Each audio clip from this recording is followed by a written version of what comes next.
Awesome, we're here. Well, thank you everyone for joining the Clarity Shift. Welcome back to this space where we explore career, business clarity, and transitions with heart. Today, I have Gina Oliver. I'm so excited. We met in Feminist Podcaster Collective and we did an Instagram Live. I love her work and collaborating with her. So, a quick introduction before we get started. Gina Oliver went from telling stories to third graders to helping women tell their stories online so they can grow their businesses. She is the co-founder of Wave Enterprise Co., a podcast and social media marketing studio supporting female-owned wellness brands. For the past 7 years, she and her husband and their cat have been traveling the world as digital nomads, and right now they're soaking up the seaside life in Malta. She's the co-host. I don't know if I inserted that, but she's the host of Ripple FX, a podcast exploring how human connection, mindful living, and aligned entrepreneurship create ripple effects that transform our lives and communities. That's awesome. Thank you. That was a great intro. I know you were reading off my bio, but you just read it so beautifully. Thank you. And in your words, anything that the bio maybe doesn't capture, or maybe the work has changed a little bit, anything that you would like to highlight or speak to? Yeah, I want to highlight, I guess, the beginning of my story, which is me working in teaching. I was a third grade teacher and I worked in Atlanta, so the inner city schools, and I did that for 4 years, and I just was getting so many gray hairs. I was totally burnt out. I just couldn't really imagine doing it for like 20 more years. Like I see some of my colleagues, they were, doing it for quite some time. And I just came home one day and told my husband, like, let's move somewhere. And we decided on the Philippines, which is probably the farthest place from home. And yeah, that's where it all began. And I like to highlight that piece because, especially since your podcast is about the clarity shift, I want to just say that it's possible to start over no matter what your age. And yeah, just you don't have to wait till the new year, or like you don't have to wait till Monday, or you don't have to wait till whatever to start doing something different. Wow, that's so huge. Thank you. And there's so much in there that like, how did you know that that wasn't for you? Like, I'm wondering what feelings, or what was it, the lifestyle?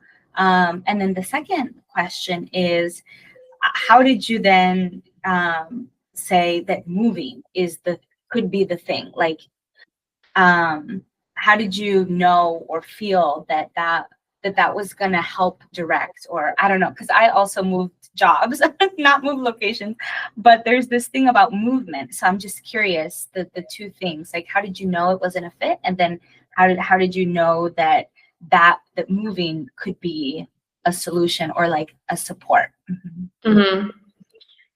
Well, in our recent IG live, you sort of discussed about how you tried a lot of different things and you said yes. And part of saying yes and trying new things is learning what you don't want so that you can go closer to what you do want. And I think, for me, when I was teaching, I was like, I don't want this anymore. Like, I feel disconnected from the curriculum. I feel unsupported. I feel I'm not getting paid what I'm worth. I don't feel fulfilled anymore.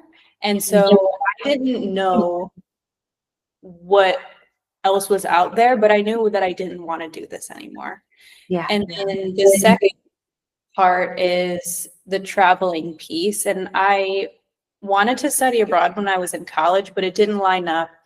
And my parents always really loved traveling and sort of instilled that in me. And so I was like, okay, let's just move to another country. Like that sounds like it was like it was an intuitive decision. Yeah. Wow. No, that's so brave because I mean, I remember when I started job hopping, like I had a lot of shame around it because my mom was so instilled in me, be stable, be secure, whatever that meant for her. And we do talk with my husband about moving abroad, but I think we're so settled. We are settled that we're comfortable.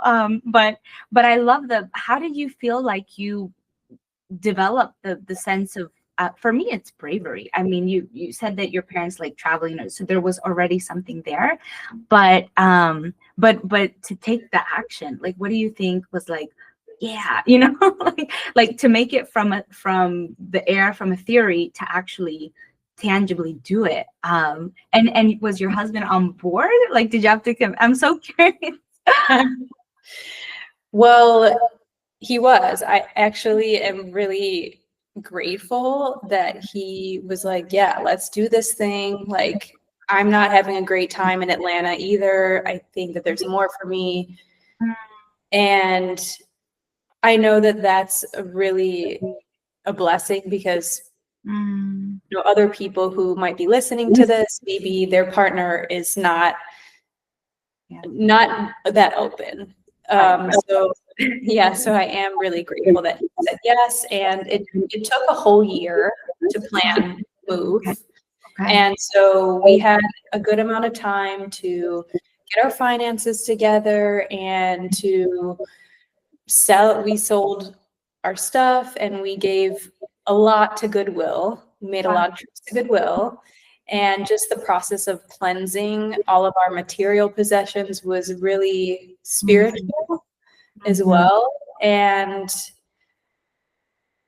something that I always come back to that my husband did while we were in this sort of bubble of shifting is waves on the background, like whether it was like a podcast or like a just like those YouTube videos that's just like waves, playing.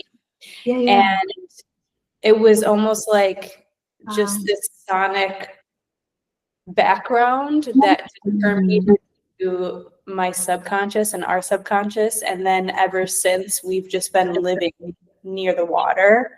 Beautiful. And something else that was really powerful is just like watching vlogs of people doing this life and really just dreaming and visualizing. I think that really helped to make it a reality.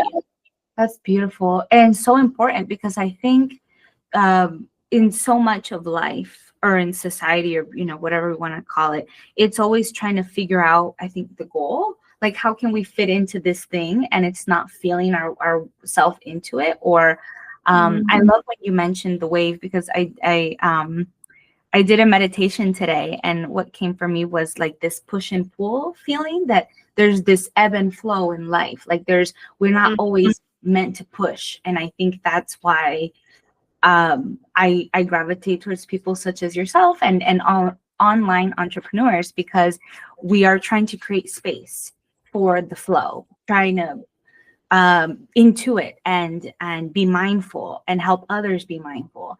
And so it's not always pushing and being productive or optimizing, but then there's always this pool too of like, okay, what am I absorbing or what's coming or what am I digesting? So I love that you said that it took a year because it's not just an overnight thing. No. Were there moments of doubt though, or moments of like trying to get a goal or like trying to understand the outcome? Like, okay, the goal is to live abroad, but then trying to reverse engineer, I guess. Were there any moments of like, how are we doing this? And what is it gonna look like? And I don't know. Yeah, I think I doubted myself when we landed in the Philippines. I was like, oh my God, what did I just do? Like, this is so different. And it was very naive of me to, because we picked the Philippines because they speak English and there is, I just thought that it would be easier to Mm, adapt, but I was very naive because it was very hard. mm, And I realized that quickly once we mm. landed and we just started to maneuver our way through life and just figure it out. But I felt so strongly that this is where we were supposed to be, that just overrode any doubts. Wow. Yeah. And I think that's the biggest thing is like the feelings, like how we feel, going back to what pivoted you in the first place or what shifted you was Yeah. the disconnect in the teaching in that system. And so Mhm. being guided by our feelings, that's so brave, honestly, because that's so hard in our society of trying Yeah. to compartmentalize our feelings or tone down our feelings and actually embracing it. Yeah. One of the questions, just to kind of paint a bigger picture, what are some media, I just leave it as media, but it could be books, shows, movies that either helped you, I'm going to tweak it a little bit, helped you embrace your feelings or like help Mhm. pull things out of you, or just shaped your life? Yeah. I would say Think and Grow Rich by Napoleon Hill is one. My husband and I read that many times, like when we were still living in Atlanta and we're in this molding phase. And it really just gave us the basic principles of abundance and money and how it's very spiritual and just how these laws, how you can abide by these laws and really live a life of freedom. And so Mm. that was really impactful. And then also Eat, Pray, Love was a good one for me. Yeah. Have you read that one? I have, yeah, I love and the other book that Elizabeth Gilbert, Big Magic or Big something. Yeah. Yeah, yeah, yeah. No, that's awesome. Yeah. I really love her writing. I think she's a great storyteller. But yeah, just her journey of finding herself through travel really resonated with me. And another one is Atomic Habits. Have you read Okay. that one? Yeah, yeah, yeah, yeah. I think I skimmed, but I think I did the tiny habits, but the building of habits and like incrementally, Yeah. small steps. Yeah, yeah. Yeah. I really just love, yeah, just baby steps. Like it's very simple. If you want something, Yeah. you don't have to do everything in one day. You don't have to do everything in 1 week. You can just, what is one thing you can do? And that really resonated with me. So, yeah. Beautiful. That's beautiful. And then the business, how did the business happen from, well, I guess a couple questions with that. Did you both have an idea or like already start preparing the podcast or like anything else Mhm. before kind of jumping into it? Or did it also kind of evolve as you were in the fit? Like I don't know. I'm like, Yeah. which question to ask? Yeah, I know it's a lot. And I would say that there have been many iterations of Wave Enterprise, and it started actually in Atlanta. My husband started our business as a record label in Atlanta because he's a musician. And so he started that, and I actually was teaching remotely. That was going to be my job as we transitioned to the Philippines. It made sense. It was like, okay, this is an easy just way to earn a living. And so I did that for a couple months as we started to integrate into our life in the Philippines. And then it was maybe like 4 or 5 months into doing that, living in the Philippines, that the Wi-Fi was not strong enough for me to keep teaching online. And I had to quit. And I had such a breakdown. I was like, what am I doing?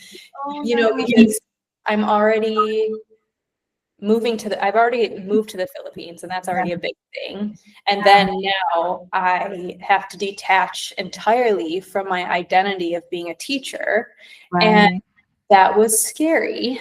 Wow. So I, yeah, sort of had a meltdown about that. And my husband was like, well, we need a website, we need marketing for our business. Why don't you start doing that and just see where it goes? And that's how I started working in our business. And since it has evolved, since the pandemic, everybody started a podcast. And I was like, well, we can offer these services. And I just got really interested in graphic design and video editing and social media marketing. And so today we are a podcast and social media management, and the female-owned wellness brands piece has sort of uncovered itself as we learn more about wellness, Yeah. different cultures, and just living abroad and seeing how different people live. And so we gravitate more towards people who are in that space and who are trying to do something good for the world. Beautiful. Oh my gosh. That's so beautiful. I keep saying beautiful and like brave. I guess my thing is the letter B today. Because it's, I mean, there's so much there of like leading with emotions and honoring, like trusting and not disregarding that. And then having support, a person that also wants that or supports that. And all of those things individually are hard, but then also bringing it all together. And then still doing it, like you're still growing, you're still pivoting, it's still shaping, and you're letting it shape itself. Yeah. Any I don't know. I mean, most of the people listening are either they like the 9 to 5 and they kind of know that's where they enjoy. They don't want to do a business, or they do want to do a business, but then it's leaving the 9 to 5. So regardless, it's the identity shift. It's the how do I trust myself? Who am I? Who am I now? So I don't know, any advice or anything in terms of like that has helped ground you, or that has helped when you were having the breakdown, or like when you're moving through your next phase, like because we know what our next phase is. So it's like, how do we go through the unknown safely, or something like that? Yeah. I think that having people just online in my community or in person has been the number one thing, because sometimes it's scary and hard and you don't know how to navigate being an entrepreneur, especially if you're just taking the leap. And just talking to people through that process, like, well, what helped you? Just exactly what you're asking me right now. I think community is so like important for just emotional support and technical support, whatever sort of support. But it's important to find your people, and don't be afraid to reach out, whether it's in Facebook groups or in Slack, or there's so many female entrepreneur groups, especially in the US. I don't know if your listeners are mostly in the US. Yes. Yep. Yeah, but there's so many communities that really are there to support you. And so if someone listening to this is thinking about starting a business, I mean, I feel like, what do you have to lose? Why not? Why not just try? You can always pivot or close it or whatever. But especially if you have your 9 to 5 and you feel secure in that, that's okay to have that security and to have that for yourself. But maybe you just start small and have that as a side, job is growing your business. So yeah. Oh, I love that. And then on the flip side, anything that's been kind of because I know for me, I said that it took a long time for me to and I still have it. I think it'll always be like a callus or a scar or something of the a bit of shame around the job hopping. Like now it's a badge of honor. I'm like, yeah, I did it. Like that helps me so much. And at the same time, there was some sadness along with that. So I guess what I'm asking is, have there been consistent fears or like things throughout your journey so far that have continuously shown up maybe in different ways, but that you've had to like keep dealing with? And it could be a technical thing or it could be the identity. But I'm just curious because we all have fears, I'm sure. And I'm just like, what has helped you kind of address or acknowledge and figure those out? Yeah, I think something that was a big challenge for me, because as I said in the beginning, that my parents inspired me to travel more, and they did not support me moving out of the country. They like traveling in the US, but not out of the US. And so for a long time, I didn't talk to them actually. And that was really challenging. And just them not really understanding why I moved, why I threw my job away, why they didn't really understand what I was doing, and I was still figuring it out too. So yeah, I didn't talk to them for quite some time. Now we're good, but it still hurts that they haven't come to visit me anywhere that I've lived in different countries, and I've just accepted it, but it's something that has been a challenge just as someone who's lived abroad. So that's been something, that's just on my heart to speak about. And then also, I feel like just the community piece as well, like some countries that we've stayed in have been, I guess, a little bit more challenging to find community in person, that is. And of course, we're an online business, we're remote. And so most of our relationships are online. But I think after the pandemic, there's been such a huge need to connect in person. And so, there's been some countries where it's been a little bit harder and I've maybe felt a little bit more isolated. And I think that might be something that a lot of entrepreneurs that work remotely struggle with. It's just that isolation piece. Oh, 100%. That's something that I even have been thinking in my own business. Because I think I mentioned I'm in the Washington, D.C. area. And I'll just say it because I don't think I mentioned it when we did our live. I reached out to like my apartment complex. They have a whole community space to offer career support for free for residents. And they said no. Oh, nice. They're like, you're not allowed. You need to do that somewhere else. And I'm like, but this was during the government shutdown here in the US or in the DC area.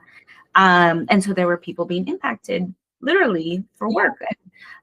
So it's interest. I don't know if interesting is the word, because I don't like when people say that's interesting. I'm like, is it interesting? Like say what you need to say. So it was devastating. How about that? It felt bad that, as a small one-woman business trying to do something for the community, literally where I live, not being able to. So I don't have the answer, and it's not. This is me decompressing, I guess, on this episode. That it's hard. It's hard to create community. I'm thankful for this podcast and you and like communities that bring us together, because I think that it helps definitely. And it's hard to, like you said, some cultures. I think US is one of those cultures. Maybe some cities or some states are better. But like there's no third place or third space, whatever they say here. And so I don't have a solution, but I also just wanted to echo that's hard and it's so needed, honestly. Yeah, I think like in the US, sometimes it can feel hard as a small business owner. It feels like there's a lot more hoops you have to go through, or it's harder to get the funding you need or whatever it is, it feels like you have to go through so many steps. Yes. And that could be frustrating. Yes, and it feels hypocritical because they talk all about business and and it's like, well, which business, which type of business are we talking about? Yeah. And so yeah, I don't know. I guess speaking about business, what has helped you and your husband or like the business grow or like shape itself? I know you said that you got into marketing and graphic design and podcasting, but what has helped create opportunities, bring opportunities, and especially in an online space? And this is specifically for the people who identify or want to get into entrepreneurship. That, you know, I see a lot of advice where people are already established and then they're kind of, this is what you need, or this is what you, but we're all in different phases and have different access. So that's a lot I'm throwing at you, but just like what has helped, I guess, and then what has helped you and sustain. Yeah. Well, a couple of things. One, when we were just starting out in the Philippines and we were just establishing our business and our messaging and what we're good at, and also how we're working together as a couple, and all these things we were figuring out, which was a lot. Yeah. And it's a lot to start your business in general. But something that helped us was just going out to meet friends, or just like go to community events or meet up with people at a restaurant and just talk to them. And naturally people ask you what you do, and just being able to sort of elevator pitch them and just talk through and iron out what we do. Because at first we were sort of, it was clunky and people were like, wait, what do you do? Like, it was confusing. And so just based on their reactions, we were like, all right, we got to tighten this up. We got to keep practicing. And so, yeah, I think whether it's like a formal networking event or just going to meet some friends that you haven't ever met before or whatever it is, I think it's important to go out there and just practice your pitch, if you will, and doing that as well online, like through networking events. There's so many different types of networking events. And I think just practicing is, it's hard to put yourself out there, especially when you're figuring it out, but it's important to see, oh, people resonate when I share my story of being a third grade teacher. They resonate with that. I'm going to put that into my bio. I'm going to put that into my pitch. And, oh, you're traveling with your cat. Oh, that's interesting too. I'm going to remember that, you know? So it's like I realized these different pieces of my story that caught people's attention, and I wove that into my story. And it took a long time, but it all just came from practicing it. Yeah. And then how did you, that's beautiful, beautiful. And then how did you balance of the like making the money part and then because I feel like that's so much that shapes, especially my listeners, and has shaped, full disclosure, the decisions we make of like, is this going to get us money versus security or whatever we want to fill in the blank there. So how has that balance of like, okay, we're iterating, we're testing, we're testing our elevator pitch, like whatever it is, but then how do you know, or not how do you know that it works, but then how do you balance with the making money part, or like making the sale or whatever it is? Yeah, well, a couple pieces to my story that are important is when we were in Atlanta, my husband got into a near fatal car accident, and actually it wasn't his fault, it was the other driver, but he got a settlement from that car accident, and that actually was a huge blessing that we used to fund our life in the Philippines and the start of our business. So that's part of our story that I think is important to share. And so that gave us a foundation to experiment and play and figure out like how we want to show up in our business, and especially me being very new to the business. And so yeah, that was there. And then I think for us, just figuring out like what is the baseline amount of money we need to make each month, and each different country is different, but like what's the baseline we need to fully support ourselves and feel secure 100%. and safe, you know? And I think that that's important to figure out. And I will also say, like, living in Southeast Asia, like it's so much more inexpensive than living in the US. So that was a huge factor as well, because that helped us save a lot of money. And so, yeah, in the beginning, while we were figuring all this out, we had those working for us. And so that was really good. Yeah. And yeah, the way that we set up our business model is to have reoccurring clients. So we've had clients for basically this whole time we've been in business. And so that's really a blessing. And yeah, I don't know if that answers your question. Well, it totally does. Yeah, because that, I mean, that's a big thing, is like, for me, I had to get myself out of student loan debt and car loan debt, and to now feel like, okay, I don't need to make that much money because I don't need to, like, you know, and so that's huge. That's huge, because I think that's what people, what holds most of us, or what held me back, I'll just say, is being able to take that leap, knowing that actually I'm not just like free to fly. I have all this stuff. So I love that you said that, because it is like, okay, where's the balance? Where can we try things? What do we actually need? What makes sense? And then I guess I'll look at my guidelines one quick second. But I think another question I had, to wrap that piece up, with again, for the entrepreneurs out there, finding a business model. Like, I know there's a lot out there of one-on-one and group stuff and passive stuff. Like, any advice with testing that? I know I love that you said about the elevator pitch, because that's hard, of talking and figuring out, this is what I do. But then actually creating the thing of like what we do.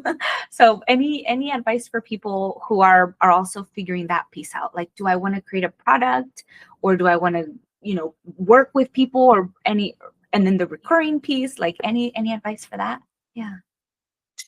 I think it's important just to go back to just the experimentation part, because you don't know really what your business model should be until you try it. And I do know, like, doing the passive income, that takes time and years until like maybe you see a profit from it. So like, if you're impatient and you need something to happen, like, you know, this year, then maybe you try selling a product or selling a service. And also just thinking about if you are better in group settings, like, is that something that you prefer? Is that sort of the style that you are as a person? Or do you prefer talking more intimately one-on-one with someone? I think that's a lot of what you learn through entrepreneurship. You learn about yourself. It's such a self-learning journey. Oh my God. Yeah. So yeah. Yeah, I love that. I was going to say mic drop moment. There's always a mic drop moment. And I was going to say, yeah, because it's like, also in the 9 to 5, I mean, in everything, it's like trying on clothes. What fits me now? And that's so true. So I want to kind of start to wrap us up. We talked about advice, recommendations, the books. anything for not just the new year, because I know we're recording this in December 2025, but anything that you're looking forward to, or that you want to try, or that you're seeing either yourself, your business, your lifestyle start to evolve after almost a decade. Yeah, I just shared with you, I started a Substack. So there's going to be a Substack for our podcast, to promote our podcast, Ripple FX. And I'm really excited to dig into Substack life and see what's going on there. So that's something that I'm looking forward to. And also, we are going to be creating a new package, a creative package for wellness retreats. And we want to do more content creation for in-person wellness retreats. And it's something that's super exciting, because this whole time abroad, we've primarily been doing post-production work. So people will send us their content and we polish it and make it pretty and send it out to the world. But now we get to actually go in person, they can feel our energy, and we get to create. So those are some things that I'm looking forward to. Oh my gosh, community! Like, I'm sure like that sounds like community building and event. Yeah. That's so exciting. Oh my goodness. Yeah. Well, anything, I know I've been asking advice or recommendations the whole time, but any like final nuggets or anything that that you would like to, that you feel like wants to come and speak out, anything that we haven't touched on and that you wanted to, or just anything, like the stage is yours. Something I feel is important to say, because we spoke about this a little bit on the IG Live, and I feel like we resonate with this, is just leaving the old paradigm of what our parents did as it pertains to lifestyle and career. Having one career for 30 plus years is something that you can shed. Like, you can get rid of that and you can just create your own business, or you can create your own job title, whatever it is, because technology is changing things so quickly that it's okay to have more than one job. It's okay to create a business where you're doing multiple things and you're somehow mushing them together. And yeah, just being able to fully step into that multi-passionate person. It's okay. I love that. Yes, exactly. It is. And I guess one thing with that, on the topic of technology, just briefly, any comments or any concerns with AI, with marketing, or with community building, or like in general? Because I have a thing with AI, but I'll just wait. I want to hear what you have to say first. I have been embracing AI. I definitely use AI, ChatGPT or Descript, Riverside, like these different tools that have AI integrated into them. It is beautiful, and it can be, but also it is necessary for the human to mold it. And I think especially, I'm sure that you have so many pitches for podcast guests on your podcast, or like on LinkedIn pitching their services. And I think people are going to stand out while they're pitching themselves if it's not an immediate pitch. Like, if it's, hey, I noticed you're doing this. I really love what you're doing. And it's not going in for an immediate sale, and I think that's what's going to make people stand out. Yeah, 100%. Yeah, I mean, we're on the same wavelength, because I was gonna say on Substack, and all respect to the people who have different beliefs and things like that. But I saw a post about there's a potential for using AI as like a decision making. So they're trying to remove, I think it has good intentions, the bureaucracy of work environment and stuff. But my concern is then that removes the person, the people having autonomy and actually making decisions for themselves and influencing the culture of work. Yeah. And so I love how you said AI is integrated, but it's like we're molding it. And I 100% agree. I also use ChatGPT, and I've dabbled in like Claude and all the other types. But I will say I've come today, like literally yesterday and today, I'm trying to be better about using it as a tool and not like, what do you think of? And I'm not asking it for an opinion and just telling it this is what I need.